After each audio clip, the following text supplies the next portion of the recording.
Bismillahirrahmanirrahim.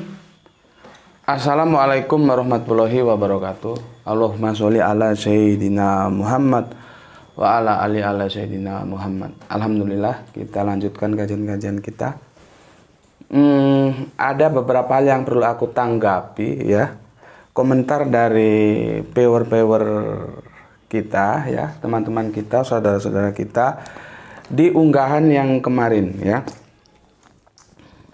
Di unggahan yang kemarin ya, tentang hadis tentang surga dan neraka sudah diciptakan gitu ya. Tapi kita fokus ke surga dan neraka sudah diciptakan aja dulu ya. Adapun tentang hadis itu kita sisipkan aja lah, sekalian aku jawab gitu. Maka judul kali ini adalah telah apa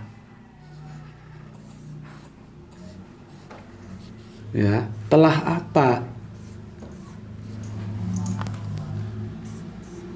nih, telah apa judul kita kali ini, supaya kamu paham, jadi tidak gampang keliru. Apalagi kekeliruanmu itu karena kamu membaca pemikiran orang dengan cara tidak benar. Nanti kalau aku bilang kamu dibodohi terlalu kasar. Gini loh, kalau kamu keliru atas pemikiranmu sendiri itu masih lumayan lah. Tapi kamu keliru karena membenarkan pemikiran orang lain yang keliru. Nah, itu yang jadi masalah ya. Maka supaya kamu tidak keliru terhadap kekeliruan yang dari dirimu sendiri, apalagi keliru karena kamu menerima kekeliruan orang lain sebagai kebenaran, ya itu makanya perlu belajar ya. Oke, aku akan kasih komentar begini. Kamu buka ya di tajuk Adam diciptakan di mana ya. Adam diciptakan di mana gitu ya. Itu kamu lihat di huruf R-nya. Ya, sebelum kita masuk ke intinya nanti telah apa gitu ya. Ini juga bagus untuk perlu kita bahas. Gini dia bilang. Kalau nggak salah dia 2 kali komen ini. Cuman yang perlu satu komen ini aja lah kita diskusikan ya. Dari gaya bicara Anda, Pak, kayaknya Anda tidak menganggap hadis. Hadis banyak membicarakan tentang Nabi Adam dan Hawa beserta surga. Cari di hadis. Sumber hukum Islam itu ada 2, Al-Quran dan As-Sunnah. Gitu. Jawabanku, apakah dalam kajian itu aku tidak mengutip, bukan menutup, ini mengutip hadis? Coba ini yang tanya ini kamu perhatikan. Kamu memperhatikan nggak itu videonya itu? Jangan nonton tapi ngelewes wae gak ro apa sing ditonton. Kalau nonton itu diperhatikan. Aku ngutip hadis nggak di situ? Ya. Coba kau perhatikan baik-baik supaya nggak gagal paham. Jadi pernyataan dari gaya bicara Anda, pakaiannya Anda tidak menganggap hadis. Apa ada orang Islam bisa berislam tanpa hadis? Coba aku tanya.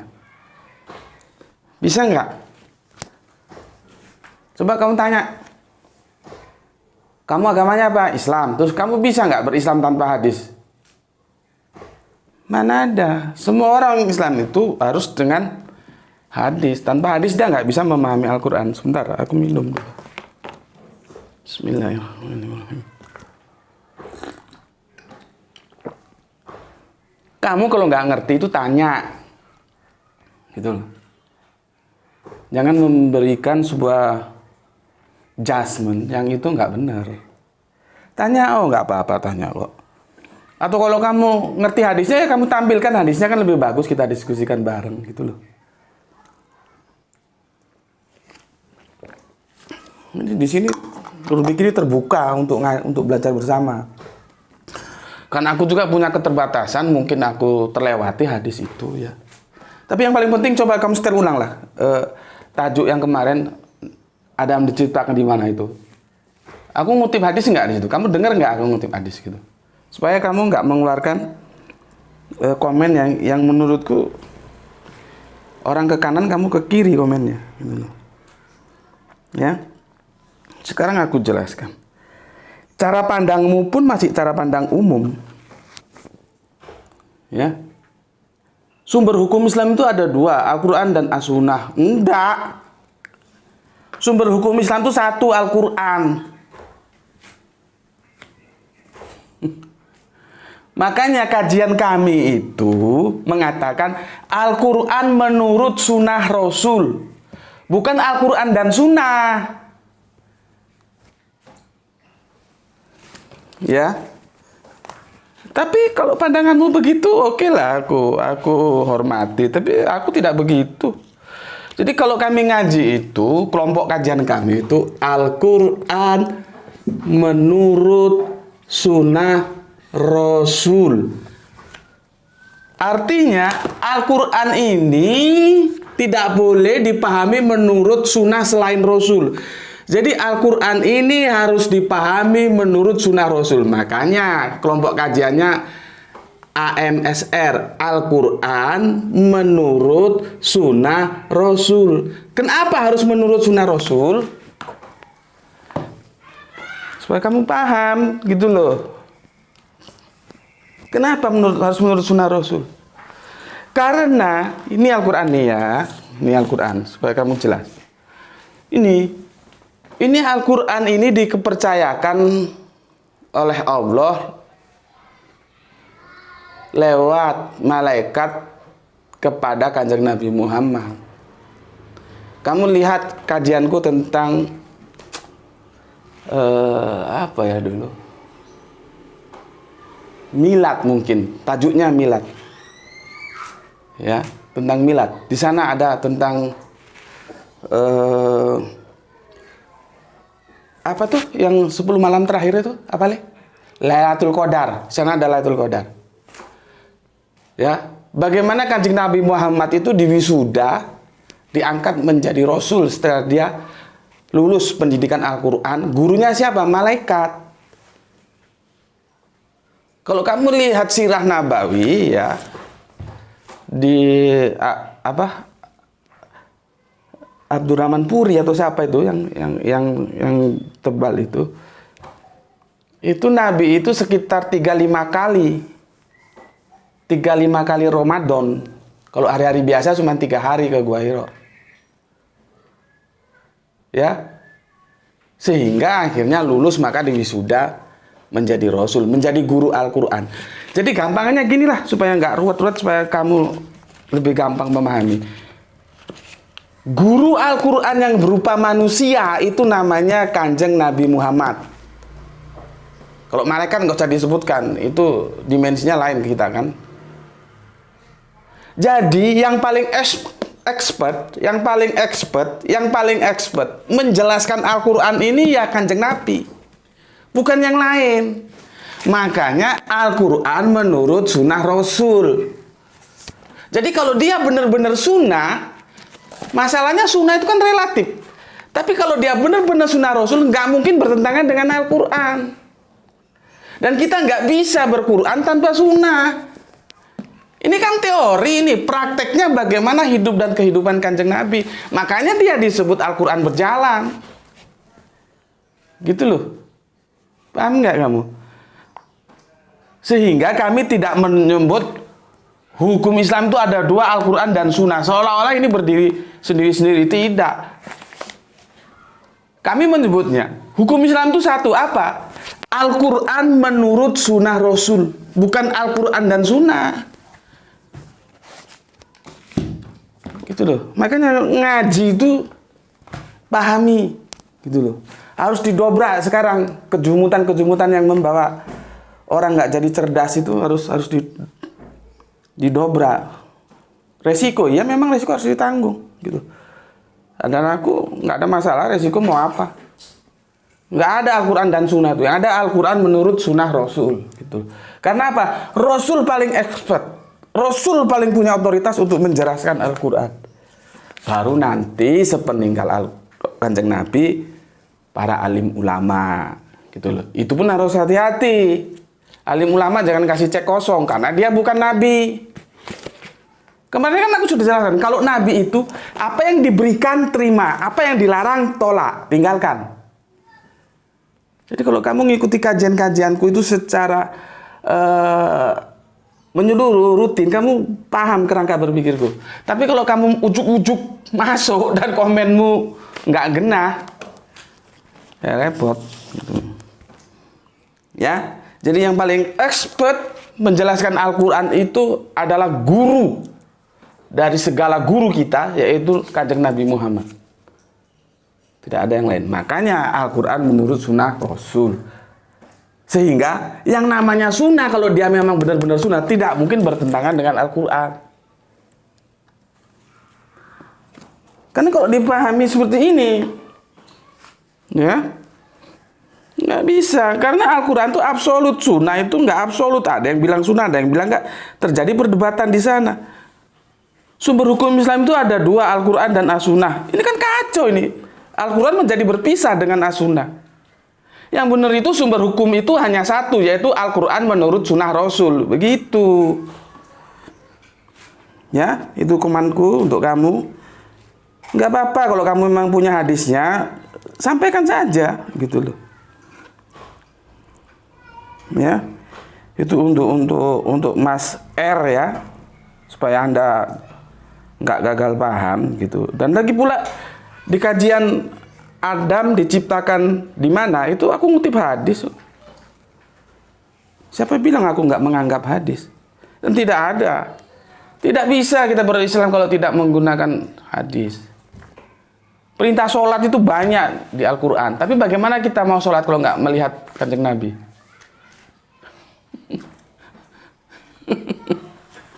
Ya. Oke, itu kamu pahami. Biasa, jangan kamu anggap aku ini nggak mau dikritik, enggak. Aku ini orangnya ngomong belak-belakan, jadi jangan dikira yang enggak. Biasa, aku biasa ngomong begini biasa. Kamu mau kasih pendapat juga terserah gitu. Tapi kan aku juga berhak untuk meluruskan pendapatmu yang menurutku salah. Gitu. Kalau menurutmu kamu benar ya silahkan, nggak masalah. Aku hormati saja kok perbedaan itu. Jangankan kamu saudaraku, yang kafir aja aku hormati kok. Oke, sekarang kita fokus ke inti ya. Ini tentang hadis sunnah ini sudahlah, ini hanya intermezzo aja. Tapi perlu dijelaskan. Seenggak-enggaknya setelah kamu ngaji ke aku, kamu paham bahwa hukum Islam itu hanya satu, yaitu apa? Al-Quran menurut Sunnah Rasul. Jadi jangan Al-Quran dan As-Sunnah ya. Oke, sekarang kamu lihat di huruf K, ya, tetap di komentar dari tajuk Adam diciptakan di mana. Ya. Ini menarik ini Mas ini. Ya. Ini loh Mas, sampean perlu belajar nahwu sorob ya, supaya nggak dibodoh-bodohi orang. Gitu. Seperti aku ini masih belajar loh. Jangan kamu kira aku ini pinter nahwu sorob. Itu pelajaran nahwu sorob aku paling enak, tapi aku memaksakan diri untuk belajar. Aku yang suka itu pemikiran Islam. Kalau nahwu sorob aduh. Cuman karena butuh, akhirnya aku memaksakan diri meskipun kadang-kadang ngantuk-ngantuk gitu. Seperti Mas K ini ya, belajar nahwu sorob. Tanya sama teman yang dekat supaya itu tadi loh. Jangan sampai kita salah karena menerima informasi orang lain yang salah sebagai kebenaran. Ini kalau nggak salah, ini sampean buka di Google ini. Ya, cari di Google. Jadi gini katanya. Surga dan neraka sudah diciptakan, Gus. Disebutkan secara tersirat dalam Al-Quran. Kamu tahu apa tersirat, apa itu tersurat?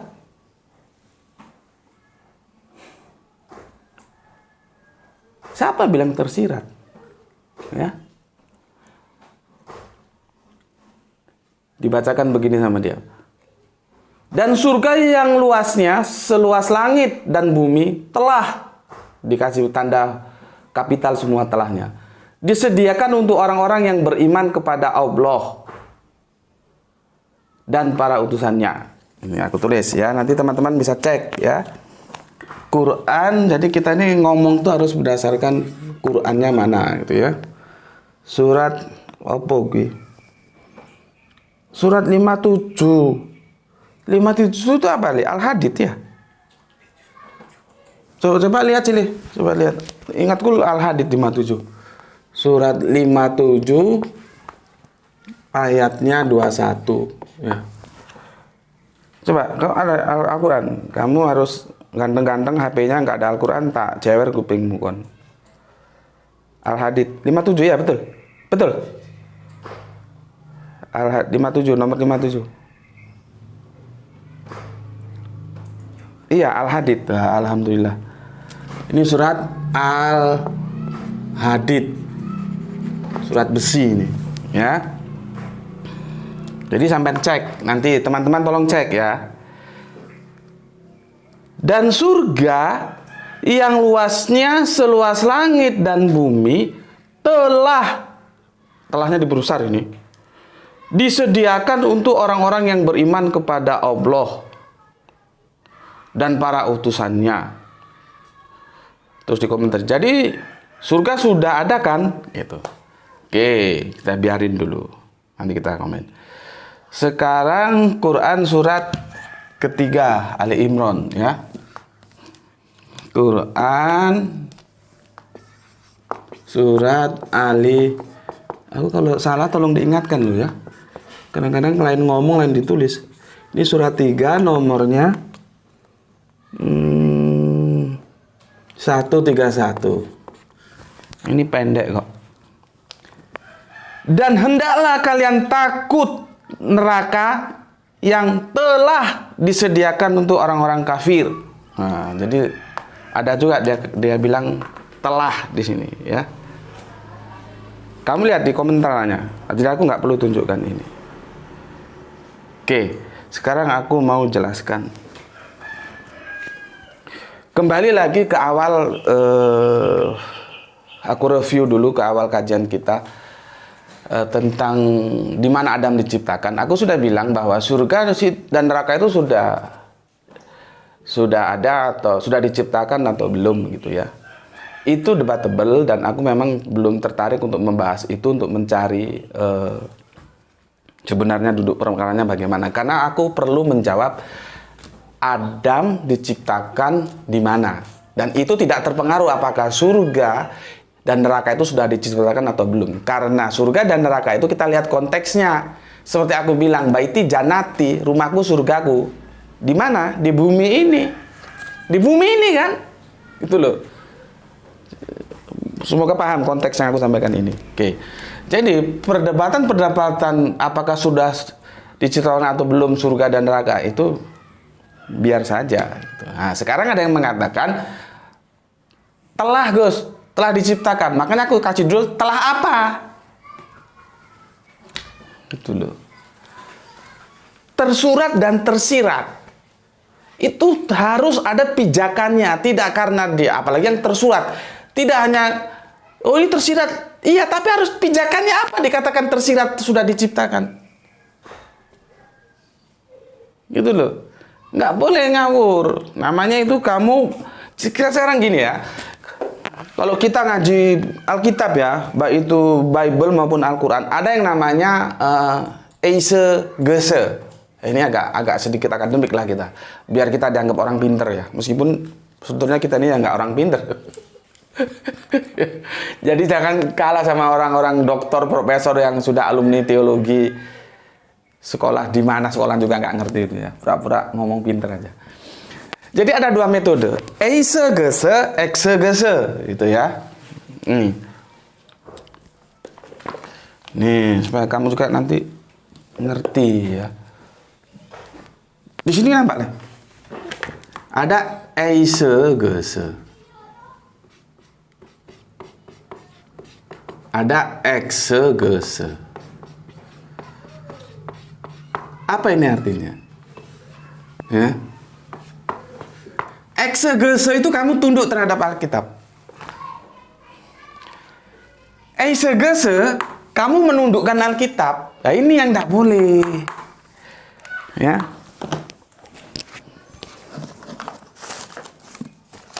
Nih, Bible nih ya. Kalau kita baca Bible, maka kita harus tunduk terhadap apa yang dikatakan Bible. Kalau kita baca Al-Quran, kita harus tunduk terhadap apa yang dikatakan Al-Quran. Itu namanya eksegese. Tapi kalau kamu mau menundukkan Al-Quran, jadi Al-Quran itu menurutmu, kamu mau surga telah diciptakan, maka kamu intervensi dia dengan diksi telah. Itu namanya kamu melakukan eksegese. Al-Quran mau kamu tundukkan, bukan kamu yang tunduk terhadap Al-Quran. Aku tanya dalam bahasa Jawanya, lakon sopo? Ini firmannya Gusti Allah. Kok mau kamu tundukkan? Itu ya. Oke, paham sini ya? Sekarang kita cek, bener nggak ini sudah telah? Ya. Kita lari ke ayat pertama dulu. Sebentar.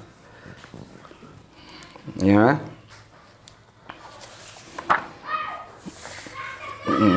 Kamu buka, Quranmu buka juga. Supaya sama-sama buka kita. Ya. Permasalahan ini ya itu ada di, nggak nampak li ya. Sebetulnya kalau kameranya dua enak li ya, bisa di ini loh Mas, supaya kamu tahu. Nih kata ini. Ini ya. Aduh, berat ini. Coba kamu pegang sana leh Al-Qur'annya. Ah, gini. Ini ya. Lihat ini. Ini ya. Ini gini. Pegang ya. Ini Mas, perhatikan ini. Turun lagi, turun. Uidat. Ini yang disediakan. Ini sama nanti di dua surat itu ya, di Ali Imran dan di Al-Hadid itu sama. Masalahnya di sini. Ini bukan fiilnya, ini bukan mahdi. Bukan telah. Ya? Dari mana Anda kok bisa Anda katakan kata telah disediakan itu? Dari mana? Itu ngawur namanya. Anda mau Al-Quran menurut mau Anda, bukan Anda yang mau menurut Al-Quran. Ya, kalau Allah mau mengatakan telah, dia tidak pakai kata uidat, dia pakai disediakan. Ini fiilnya fiil mahdi, gitu loh. Ya, ini di surat apa? Lihat deh sini. Lihat ini biar dia yang tahu. Nah, ini ya, surat Al-Hadid yang 57. Oke, sekarang aku buka.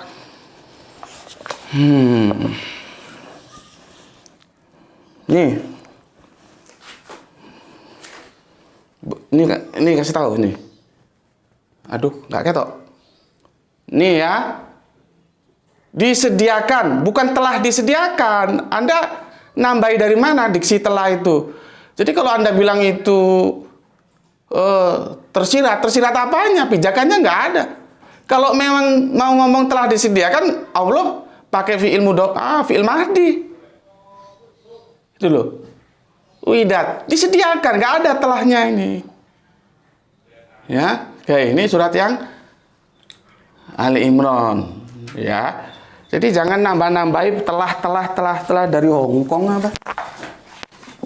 Oke. Aduh, tahan napas. Lama nggak olahraga. Sudah, supaya kamu puas, jangan mau dibodohi oleh orang. Ya. Nih. Ya. Ini surat apa ini? Ali Imran ya. Lihat ini terjemahannya ini. Ini ya. 131. Dan peliharalah dirimu dari api neraka yang disediakan. Uida tadi itu ya, kalau bahasa Arabiunnya. Yang disediakan untuk orang-orang yang kafir. jangan kamu tambahi telah. Karena dia fiilnya tadi itu bukan fiil mahdi. Ngerti? Itulah gunanya kita belajar nahwu shorof. Ya, nggak ada kata telah di situ. Kalau ada kata telah di situ, terus kamu intervensi seolah-olah ini apa ini neraka. Neraka sudah ada, kan gitu maumu. Jangan ya. Harus tunduk terhadap Al-Qur'an. Oke. Capek juga. Sekarang yang 57.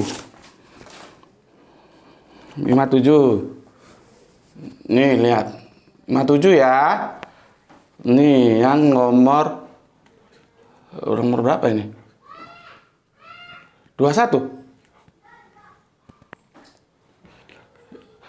21 nih ya. Berlomba-lombalah kamu kepada mendapatkan ampunan dari Tuhanmu dan surga yang luasnya seluas langit dan bumi yang... Nah, ini aku dekatkan ini. Mana kata telahnya ini? Nggak ada kan? Yang disediakan. Jangan kamu tambahi telah. Tuh, aduh capek aku ngangkat buku segini. Ya. Oke, supaya kamu puas. Buka lagi. Ini Jalalain ya. Ini Jalalain ya. Ini Jalalain. Nggak tahu ini surat apa ini. Yang 57 Al-Hadid dulu ya ini. Al-Hadid ya. Aduh, capek duduknya. Nih 21 nih. Nih. Ada nggak kata telah di situ? Ya, aku bacakan ya. Berlomba-lombalah kalian kepada ampunan dari Tuhan kalian dan surga yang luasnya seluas langit dan bumi. Seandainya jarak di antara keduanya dapat diukur, ya, itu lafaz yang menjelaskan tentang artinya luas. Yang di bawahnya, yang disediakan, nggak ada telahnya kan? Nggak ada yang telah disediakan, nggak ada. Karena dia fiilnya bukan mati memang. Nah tuh, yang disediakan bagi orang-orang yang beriman kepada Allah dan Rasulnya. Itulah karunia Allah diberikannya kepada siapa yang dikendakinya dan Allah mempunyai karunia yang besar. Ada telahnya nggak di situ? Nah ini. Disediakan kan? Bukan telah disediakan. Oke. Tuh. Capek angkat segini. Ya. Sebentar lagi. Ini juga ya. Ini Jalalain juga, ini yang jilid 2 ini. Ya.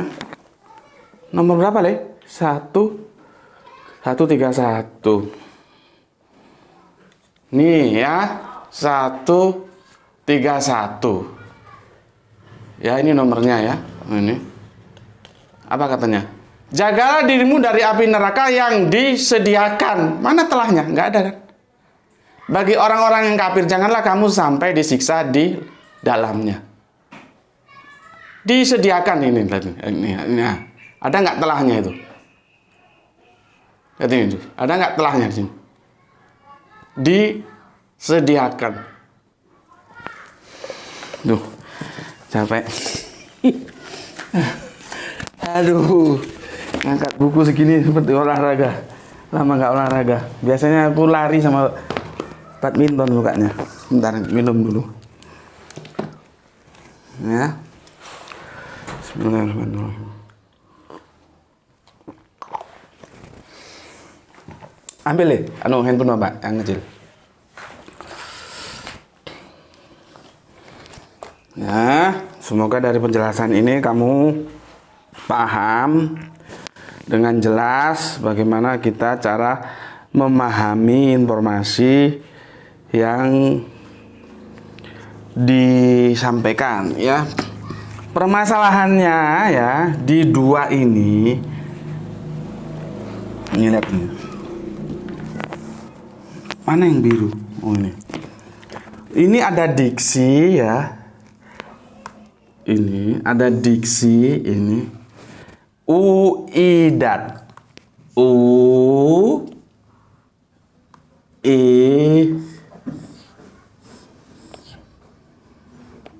Dat. Nih.